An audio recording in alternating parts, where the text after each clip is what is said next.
ফরজ সিয়াম কয়দিন পরে শুরু হবে, তো আপনি অসুস্থ, তো আপনি পরে করেন, এখন করা লাগবে না। এই যে একটা আপোষ হয়ে গেল।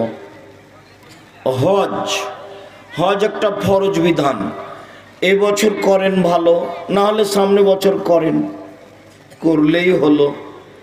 এই যে একটা হালকা আপোষ আছে।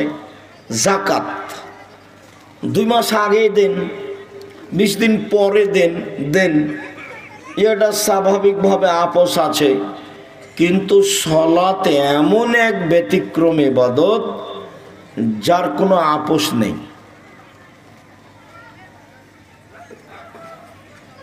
অজু করে সলাত আদায় করতে হয়, তো পানি নেই, তো তায়াম্মুম করে সলাত আদায় করেন।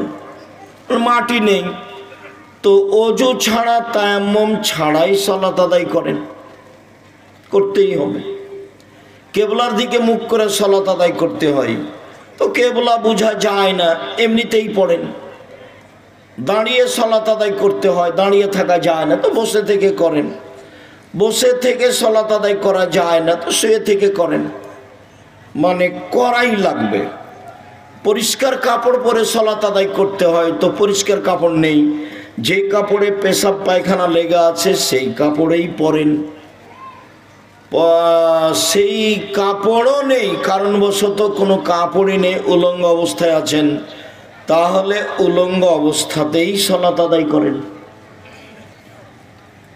মানে সলাত এমন একটা ইবাদত যার সাথে কোনো প্রকার মানুষের আপোষ নেই, সলাত আদায় করাই লাগবে। এত শক্ত কঠিন ইবাদতের ফলাফল আল্লাহ নিজে হাতে দেন না, কিন্তু সিয়াম এমন একটা ব্যতিক্রম ইবাদত যার ফলাফল আল্লাহ নিজে হাতে দেন। আবার ফলাফল 2, 4, 5, 10 নেকি নয়, ওটা আবার জান্নাত, বিনিময় হলো জান্নাত। মানুষ যদি জানা যায় তাহলে 1 কেরাত নেকি পায়, যদি মাটি দেওয়া পর্যন্ত থাকে তাহলে 2 কেরাত নেকি পাই।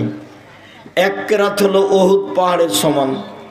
ওহুদ পাহাড় 4 কিলোমিটার প্রশস্ত, 8 কিলোমিটার লম্বা, নিচে কত আছে কে জানে।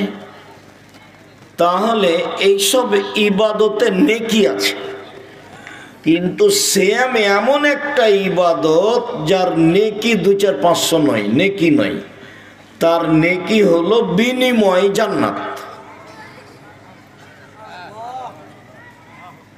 আজকের আলোচনা সিয়াম। ইবাদতের জগতে সবচেয়ে ব্যতিক্রম ইবাদত সিয়াম। আমরা জানি যে দান সবচেয়ে শক্তিশালী ইবাদত, দান কিন্তু ইবাদত। আমরা দানের কথা বললে মানুষে মনে করে যে তার প্রয়োজন আছে সেজন্য বলল, তো আমরা বুঝাতে পারিনি মানুষকে, সেই জন্যই মানুষ সেটা বলছে। মানুষ যদি এইভাবে বুঝতো সলাত আল্লাহর বিধান, আদায় করতে হবে, চলো সলাত আদায় করি। হজ, চলো হজ করে আসি, ফরজ হয়েছে। তো এইরকম যদি মানুষ বুঝতো যে দান এটা হলো সবচেয়ে শক্তিশালী ইবাদত, তাহলে কি আর মানুষ প্রতি বছর রমজানে উমরা করতে যায়? উমরা দিয়ে তো ও যেটুকু নেকি পাবে নিজে পাবে, তার উপরে তো এখন খুব ভিড় রমজান মাসে, তার উপরে যেতে আসতে কত যারা নিয়ে গেছে তাদের সাথে গন্ডগোল, কত কি, তার কোনো হিসাব নেই, কবে নেকি মুছে গেছে। আহাল পরিবার নিয়ে গেলে শুধু খালি যারা নিয়ে গেছে মুআল্লিম, ওদেরকে গালি দিতে দিতেই সময় শেষ হবে। হ্যাঁ বেটা, তুমি অমুক, তুমি চিনো না যে আমি দিনাজপুর মোহাম্মদপুরের মানুষ, কোটি টাকার মালিক, তোমাকে যে কোনো সময়ে উঠে নিয়ে যেতে পারি, ফেজলিমি করো তুমি। আমার টয়লেটে ভাত ফেলে ভাত খাওয়া যায় বেটা, আর তুই আমাকে এমন টয়লেটে রেখেছ যেখানে টয়লেটের পানি উপরে উঠে আছে। তো এগুলো করতে করতে উমরা কবে কেটে গেছে, তারপরেও তার হিসাব নাই। দান আবার এরকম নয়, এ খুব শক্তিশালী ক্ষমতাধর ইবাদত হলো দান।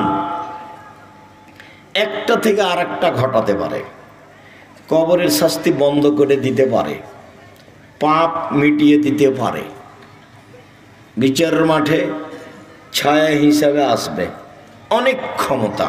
সেইটা আবার ইবাদত।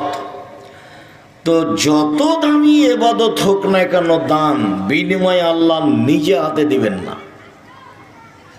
নিজে হাতে যেই ইবাদতের বিনিময়ে দিবেন